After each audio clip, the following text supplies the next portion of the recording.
자, 여러분, 선생님이 이제 영상으로 계속 이제 수업을 이제 진행하는데, 시험에 나올 부분 다 수업을 이제 밤마다 다 해줬죠. 자, 모스크바 3국 외상회의, 그 다음에 미소공동위원회, 그 다음에 저합작위원회, 그 다음에 저합작위원회에서 만들어진 어떤 저합작 7원칙, 그 가운데서 이제 좌파, 우파가 모두 다 공통적으로 요구했던 부분 두 가지, 뭐가 있었죠? 칠파 청산, 그 다음에 토지개혁이었죠. 그러면서 이 좌파 우파 모두의 열망, 그 다음에 우리 국민 모두의 열망이라고 판단을 했기 때문에 대한민국 정부가 수립된 다음에 바로 이 칠파 처리와 그 다음에 토지 개혁을 위해서 두 가지 법을 만들었다고 선생님이 또 따로 이야기를 했었죠. 그래서 이제 농지개혁법, 그 다음에 반민족 행위자 처벌 특별법을 이제 우리가 이제 대한민국 정부 수립 이후 만들었다고도 이야기를 했고, 거기에 대해서도 이제 꼭 선생님이 알아두라고도 이야기를 했었습니다. 이렇게 시험 범위는 이야기를 했지만 우리가 이 다음에 계속 이제 중간고사 이후로도 이제 진도를 나가야 되고, 그런 부분에서 조금 더 여유를 찾기 위해서 선생님이 계속 수업 영상을 찍어서 올릴 거예요. 그래서 선생님 같은 경우는 이쪽 현대사 부분, 특히 일제강점기도 이제 중요하지만 해방된 후 정부가 수립돼서 민주주의가 이제 안착되기까지 어쩌면 민주주의의 발전 과정, 그다음에 대한민국이 어쩌면 경제가 성장하는 과정, 사회문화적인 변화, 이 부분도 어쩌면 현대 우리 사회랑 아주 크게 밀접돼 있기 때문에 선생님은 이 부분에 대해서 이제 밀도 있게 깊게 수업을 하고 하는 것이 중요하다고 생각을 했고요. 그래서 이제 중간고사 이후로 10월부터는 선생님이 이제 영상을 이제 많이 찍어서 강의 내용은 대부분 이제 이 영상으로 이제 진행을 할까 해요.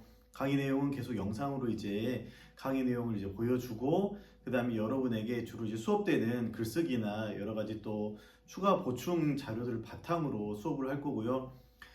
시험 범위가 많아지느라 이제 걱정이 될 것 같은데, 시험 범위는 선생님이 수행평가나 글쓰기로 하는 부분은 이제 그쪽으로 이제 평가를 또 하면 되니까 시험 범위는 선생님이 적당히 지금처럼 잘라서 핵심적인 부분 위주로만 시험을 내고 여러분들에게 그렇게 알려주는 방향으로 하도록 하겠습니다. 가장 중요한 건 여러분이 한국사에 대해서 흥미가 잃어버리면 안 되니까요. 그렇죠?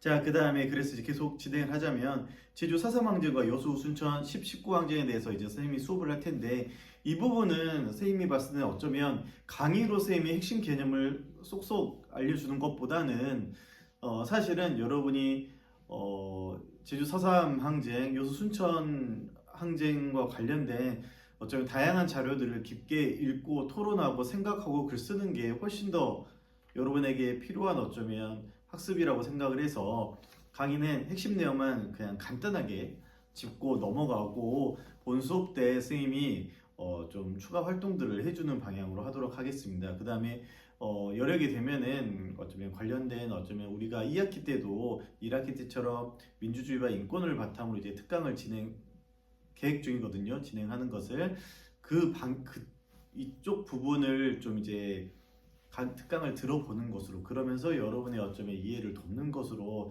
하면 어떨까 지금 구상 중입니다. 4.3항쟁부터 먼저 할게요. 제주도에서 이제 1947년 3월에 3.1절 기념행사가 열렸어요. 근데 이때 이 기념행사 하는 과정에서 제주도 주민 6명이 이제 결국 이제 사망하는 사건이 이제 벌어졌거든요. 그러면서 사실 이제 어쩌면 그 당시에는 이제 경찰들이 이제 기마 경찰들이 있었는데, 이 기마 경찰들에 의해서 이제 어린아이가 치이는 사건이 발생하고, 그 과정에서 결국 주민들이 항의하는 과정에서 결국 이제 많은 6명의 사람이 죽고 또 많은 사람이 다쳤거든요. 그래서 우리는 이제 제주도민들은 어쩌면 그 3.1절 기념행사라는 어떤 평화로운 어떤 행사를 하고 있었는데, 이 어떤 경찰이 어쩌면 이러한 어떠한 좀 그런 어떤 안 좋은 어떤 경찰로 인해서 안 좋은 상황이 이제 벌어지기 때문에 결국 제주도민들이 다 같이 이제 불같이 결국 이제 화가 나는 거죠. 근데 중요한 것은 제주도민들뿐만이 아니라 제주도에 있는 수많은 관공서에 있는 공무원들, 관리들이, 관청에 있는 관리들, 공무원들이 모두 모여서 다 같이 파업을 전개해 나갔던 게 특징입니다. 이게 관민총파업이라 하거든요. 여러분 그 만민공동회, 독립협회 때 만민공동회랑 관민공동회 배웠을 거예요. 그것처럼 관공서에 있는 관청에 있던 관리들과 공무원들이 합세해서 이제 제주도민들과 같이 파업을 일으켰습니다. 이 제주도민들이 어쩌면 이러한 관민 총파업에 결국 이제 당시 이제 제주도의 어떤 이러한 그 상황에 맞서서 결국 미군정은 이것을 이제 강경 이제 진압을 하려고 했거든요. 그러면서 결국 이제 경찰 당시 이제 경비대 국방 경비대나 좀 경찰들을 이제 미군정이 이제 보내게 됩니다. 그래서 육지에 있었던 경찰들과 그 다음에 서북 청년회라는 어떤 단체가 이제 제주도에 이제 들어오게 되는데요. 이 서북 청년회는 이 북한에 있었던 어쩌면 지주 또는 자본가 계층들이 이제 북한에서 이제 사회주의적인 어쩌면 개혁과 혁명이 일어나는 과정에서 북한의 사회주의 정권이 만들어지는 과정에서 지주와 자본가에 대한 어쩌면 좀 탄압이 있었고 특히 이제 친일 지주들, 친일 자본가에 대한 탄압이 엄청나게 이제 심했습니다. 그냥 탄압이라기보다는 어쩌면 친일 지주 자본가에 대한 어쩌면 그 처리라고 해야 될까요? 하지만 그 과정에서 사실 친일 지주 자본가뿐만 아니라 사실 많은 지주 세력들, 그다음에 자본가들에게 또 탄압이 이제 이루어지면서 그 사람들이 사실 이제 자신들의 어떤 재산을 빼앗기고 결국 이제 또는 이제 그 사람들이 어쩌면 또 그런 땅들이 이제 북한 사회주의 정부가 이제 회수해서 농민들한테 나눠주는 그러니까 상당히 어쩌면 그 여러 면으로 우리가 좀 볼 수 있을 것 같아요. 그래서 어쩌면 북한에서 이제 토지 개혁이 이루어지는 과정에서 무상 몰수, 무상 분배가 이루어지고 그 과정에서 이제 친일 지주에 대한 탄압들, 또 지주 세력에 대한 어떤 탄압들 이런 게 사실 다양하고 복잡한 방향에서 좀 이루어지거든요. 그러면서 마찬가지로 이제 자본가 세력에 대한 탄압들, 그러면 또 어쩌면 또 자본가 계층에 대한 어쩌면 그런 것들이 조금 있었던 나머지 결국 북한에서 이제 자기 재산도 빼앗기면서 또는 이제 그러면서 자신의 어떤 목숨도 잃어버리고 또는 자신의 어떤 가족까지도 이제 희생당한 이런 어쩌면 그 지주 자본가 좀 이제 그런 사회주의적 북한의 사회주의 정부가 만들어지면서 이 사회주의적인 개혁 속에서 뭔가 이제 피해를 받았던 사람들이 있었단 말이죠. 그 사람들이 결국 이제 남쪽으로 이제 내려오게 되는 거고, 그래서 이 사람들은 이제 사회주의에 대한 엄청난 반감이 있었고, 그러면서 이제 사실 이제 열렬한 이제 반공주의자가 이제 됐죠. 이 사람들이 결국 이제 어쨌든 결국 이제 서북 청년회라는 이제 단체를 만들게 되면서 이제 미군정에 협력하고 나중에 이승만 정부에 협력하면서 이제 사회주의 남한에서 이제 사회주의 세력을 이제 반대하는 또는 사회주의 세력을 이제 어찌 보면은 좀 탄압하는 그런 선봉장에 서게 되는 거고 그 과정에서 이 서북 청년회가 이제 어쩌면 자신들의 어쩌면 개인적인 어떤 원한 복수를 이제 하게 되면서 많은 민간인 학살들이 이제 동반되게 되고 이 사람들은 나중에 이승만 정권에서 이제 결국 이제 이승만의 자유당의 독재에 이제 사실 이제 큰 어쩌면 이제 그런 그 도움 역할을 이제 하는 모습을 보입니다. 정치 깡패 역할을 사실 이 사람들이 많이 하게 돼요. 그 이제 지금 이제 여러분이 인터넷 밈으로 이제 많이 알고 있는 그런 야인시대 짤에 나오는 그런 수많은 사람들, 이 사람들이 이 깡패들, 그 깡패들, 이정재와 같은 그런 깡패들이 대표적인 서북 청년회 쪽, 그 다음에 또는 이쪽 이승만과 연결된 정치 깡패라고 볼 수가 있습니다. 자, 그러면서 결국 이제 경찰과 이 서북 청년회가 제주도에 들어오면서 민간인 탄압, 민간인 학살을 동반한 아주 강력한 어떠한 그런 잔인하게 진압을 하면서 제주도민들의 어떤 분노를 이제 키우게 되는 거죠. 사실 제주도라는 곳은 섬이라는 어떤 특수한 공간이고 지방색이 강하고 그러면서 주민들끼리 어떤 결속력이 강한 곳이면서도 동시에 사실 어때요? 제주도 원래는 탐나라는 독립국이었죠. 고려 시대 때 사실 어찌 보면 거의 중앙 정부의 완전히 이제 고려 시대 때 중앙 정부에 어쩌면 제대로 복속됐다라고 볼 수가 있고 그렇기 때문에 제주도라는 어쩌면 특수한 공간, 제주도라는 어떤 특수한 어떤 산물이 물산이 많았던 곳이었기 때문에 중앙 정부로부터 수탈을 많이 받았던 곳이에요. 그래서 중앙 정부에 대한 어쩌면 좀 반감도 상당히 심했던 것이고 그렇기 때문에 이제 우리가 이제 배우질 않지만 이재수의 난 같은 조선시대 말기에 또 대규모의 또 밀란도 일어났었던 곳이고요. 일제 강점기 때는 더욱더 수탈이 더욱더 강했습니다. 일제 강점기 때 일본의 지배를 받으면서 더 많은 수탈을 이제 받았고요. 하지만 제주도라는 곳은 일본이랑도 가까웠기 때문에 제주도의 어떤 많은 지식인들이 일본으로 유학 가면서 새로운 사상을 받아왔고, 특히 이제 일본의 당시 선생님이 말했듯이 1920년대부터 사회주의가 엄청나게 발전했던, 일본이 이제 사실 동아시아에서 이제 서구 문물이 가장 빨리 유입됐던 곳이었기 때문에 사회주의 사상도 많이 발전했었고, 이 일본에서 받은 신사상, 신지식을 이제 받은 이런 제주도의 어떤 지식인들은 이제 다시 제주도로 넘어가서 제주도에 어쩌면 교육도 이제 하고, 그러면서 제주도의 어떤 문화도 이제 발전시키면서 제주도에도 역시 사회주의 사상이 많이 이제 발전했었고요. 그러면서 이제 조선건국준비위원회 기억나시죠? 여운형이 만들었던 이 단체의 어떤 지부였던 인민위원회의 어쩌면 또 힘이 강했던 지역이 이제 제주도와 아까 우리가 또 이야기할 여수 순천 지역입니다. 그래서 이쪽 지역은 이제 조선인 해방된 전국에서 조선인들의 어떤 자치, 주로 이제 사회주의자들이 중심이 돼서 이제 자치가 많이 이루어졌던 곳이었고, 인민위원회를 통해서 이제 많은 어쩌면 좀 일들이 이루어졌던 이런 곳이었습니다. 이런 상황에서 결국 이제 남조선 노동당 사회주의 세력이죠. 이 남조선 노동당 제주도당을 중심으로 한 무장대가 결국 남한만의 단독 선거 반대와 통일정부 수립을 이제 주장하면서 이제 무장 봉기를 이제 일으켰고요. 이게 바로 제주 4.3 사건입니다. 1948년 4월 3일 날 이제 일어났고요. 이 과정에서 수많은 민간인 학살이 이제 결국 이제 일어나요. 그래서 이제 남로당 이제 제주도당이 중심이 돼서 이제 이 서북청년당과 경찰이 어쩌면 민간인 탄압, 민간인 학살을 동반한 이런 강력한 진압에 결국 이제 제주도민들이 이제 또는 이제 남조선 노동당, 제주도당 중심으로 무장대가 이제 만들어져서 결국 이제 무장 봉기가 일어났고요. 역시 명분은 결국 이제 통일정부 수립과 그다음에 남한만의 단독선거 반대까지도 이제 이야기를 하는 이런 또 항쟁이었습니다. 이걸 또 탄압하는, 이 사사망쟁을 또 탄압하는 과정에서 사실 엄청나게 또 이제 민간인 학살이 많이 일어나요. 그러면서 이게 4월 달에 시작이 됐지만 5월 달까지 넘어가면서 결국 제주도에서는 5월 10일 날 이루어지는 남한만의 어떤 단독 선거, 이 총선거가 제대로 이루어지지는 못했죠. 그 다음에 아까 말했듯이 미군정은 군대와 경찰을 동원해서 아주 이 사사망지를 아주 강력하게 진압을 합니다.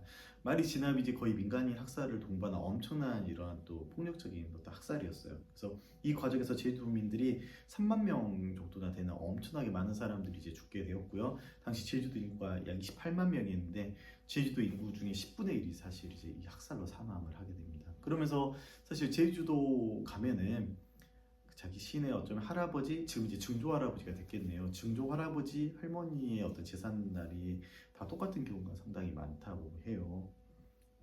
자, 그러면서 사실 이제 이 과정에서 어찌 보면 또 하나의 어떤 사실은 미군정이 이제 더 많은 군대와 더 많은 경찰을 제주도에 배치하기 위해서, 원래 제주도가 전라남도 소속이었거든요. 전라남도 소속의 군이었는데 이 제주도를 하나의 어떤 전남에서 분리시켜서 하나의 도로 승격시켜버려요.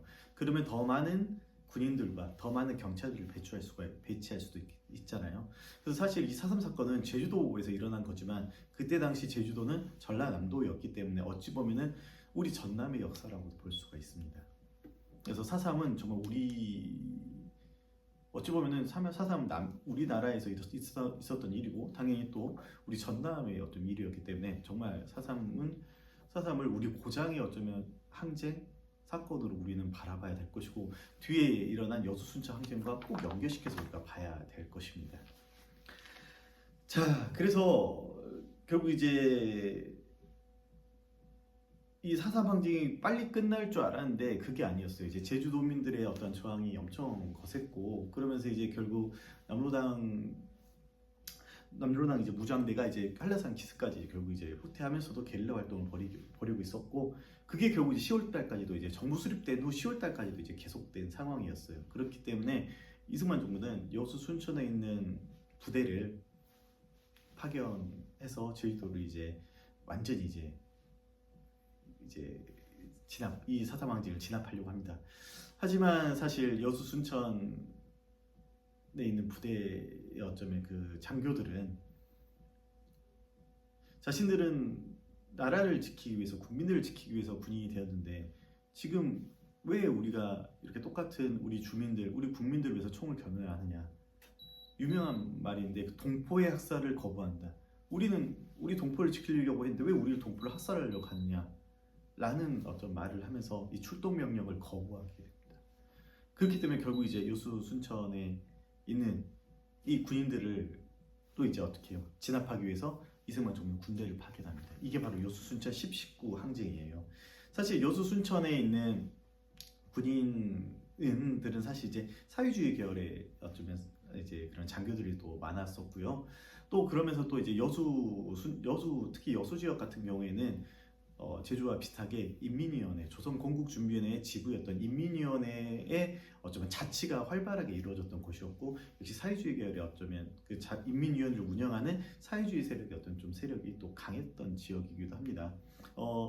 이제 사실 이제 여수나 이제 제주 같은 경우는 일본과 이제 일제 시대 때 일본과 많은 어쩌면 물자 교류가 있었던 상황이고, 그 과정에서 이제 많은 어쩌면 지식들이 이제 들어오는 상황이었기 때문에 또 이런 또 사상이 많이 퍼졌을 수도 있겠네요. 네. 아무튼 그러면서 결국 이제 이렇게 이제 여수 순천 군대 내의 어떠한 세력들이 결국 출동 명령을 거부하고 정부에 이제 결국 이제 항쟁을 일으키니까 결국 이제 정부군이 이제 진압을 이제 하게 됐고, 그 과정에 또 역시 많은 민간인 학살 사건들이 이제 일어나게 됩니다.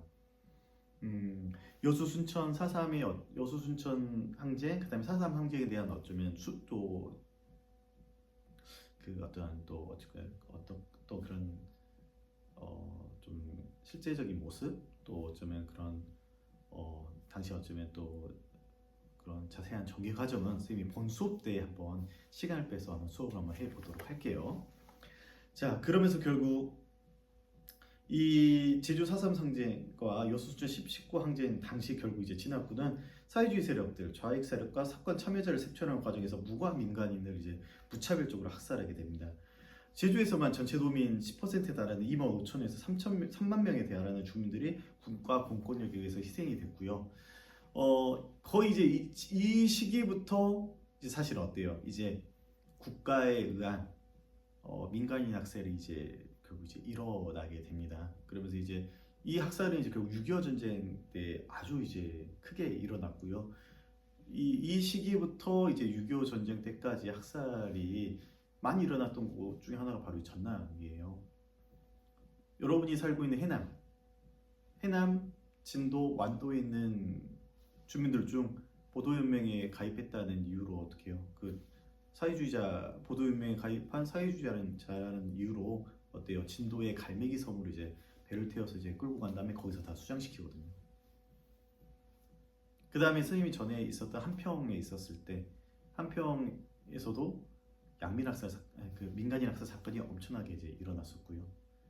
그 다음에 마찬가지로 이제 선생님 무안고에 있었는데도 그 한평에 있었던 민간인 학살 사건이 이제 한평만 있었던 게 아니라 무안, 영광, 한평 이쪽에 있었거든요. 그래서 그 급수를 나눠서 사회주의자들 급수로 본인들이 이제 좀 민간인 학살을 하는 과정에서 이제 더 뭔가 완전한 사회주의자다라고 하면은 영광 도리포 앞바다로 끌고 가서 수장시키고, 그다음은 이제 총살시키고 이런 식으로 이제 많이 학살을 이제 시켰고요.